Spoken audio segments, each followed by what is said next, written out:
The music of the 60s, defining an era. The 60s consisted of the Vietnam War, the Civil Rights Movement, and finally the first humans stepping foot on the moon. At least we think. U.S. President JFK and civil rights leader Martin Luther King Jr. were both assassinated during the decade. However, I believe it is the music of the 60s that truly defines the era. On all sides of the musical spectrum, artists defined and shaped the era of the 60s through music. The artists of the 60s let their music speak for itself, as their records promoted freedom and creativity as well as protests of war and pleas for racial equality. When combined together, the music of the 60s carries the essence of the time period and captures what the moods and attitudes really were during the 60s. No opinions, longings, or frustrations were left unsaid during the decade. Teenagers were influenced and fueled by the music resonating from the record players. To truly understand the 60s, we must understand the end of the 50s.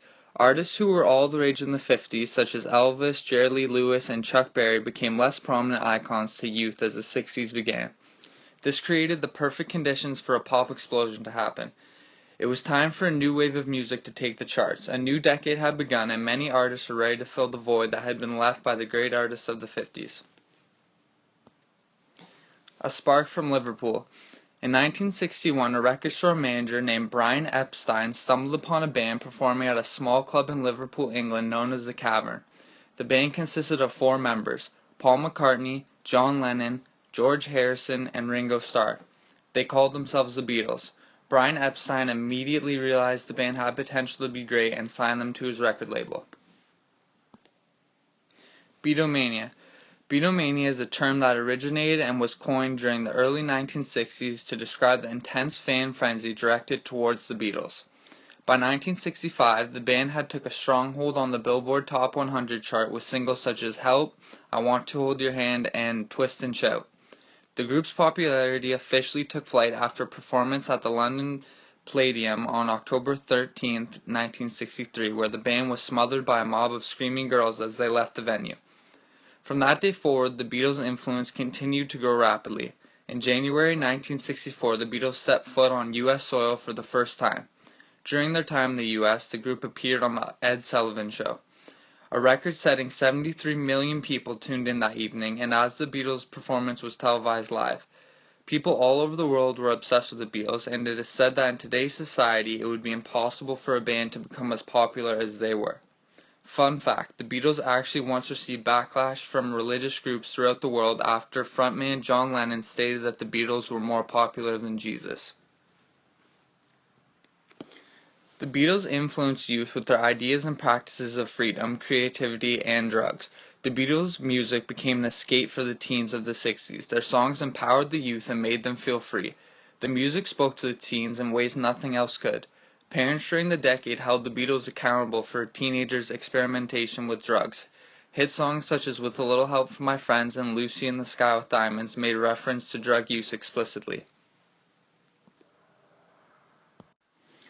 Now let's talk about a boy from Minnesota. In 1960, an aspiring musician named Bob Dylan dropped out of college and moved to New York City from Minnesota. Once Dylan arrived, he began performing at clubs and cafes around the city. Before long, Bob Dylan signed a recording contract with Columbia Records and reached commercial success in 1963 after the release of his first LP, The Freewheelin'. The LP marked Dylan's emergence as one of the most original and poetic voices in American culture. The Vietnam War was something that Bob Dylan felt very strongly about. The USA sent troops to Vietnam in 1955 with the desire to prevent communism from spreading across Southeast Asia. By February 1965, U.S. planes began to bomb several parts of North Vietnam.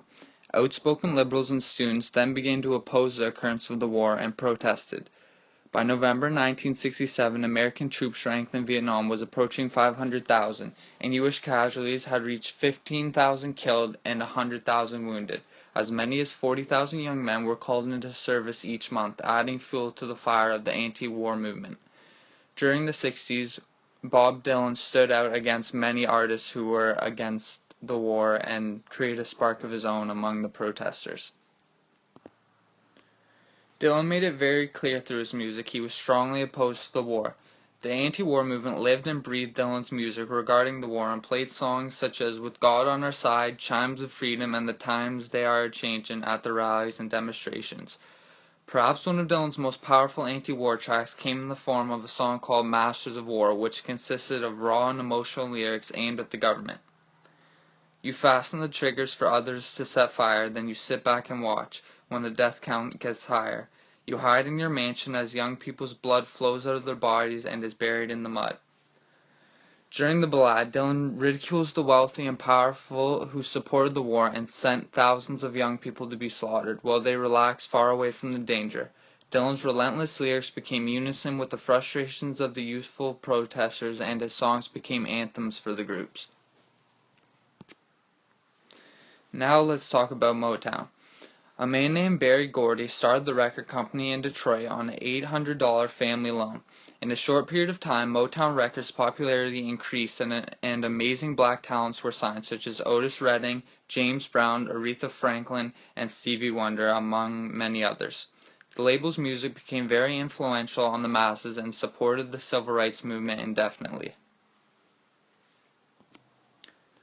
The 60s were dark times for African Americans, filled with inequalities. The African Americans' lifespan was 7 years less than the rest of the population, and their average wages were half as much as a white man. The civil rights movement, led by Martin Luther King Jr., fought for the rights of all African Americans in the country. Tracks such as James Brown's Say It Loud on Black and I'm Proud became an anthem in 1968 for the suffering African Americans. Although upbeat, the song vented their hardships and aspirations.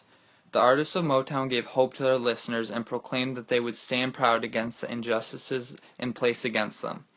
Motown brought people together, black and white, and contributed to the civil rights movement's success. To summarize, I believe that the music of the 60s truly shaped and defined the era. Youth of the 60s live and breathe the music of their favorite artists, and their beliefs and actions mirrored that of their favorite bands. Artists such as the Beatles, Bob Dylan, and Motown's artists empowered their listeners and gave them a voice to relate to. Thanks for listening.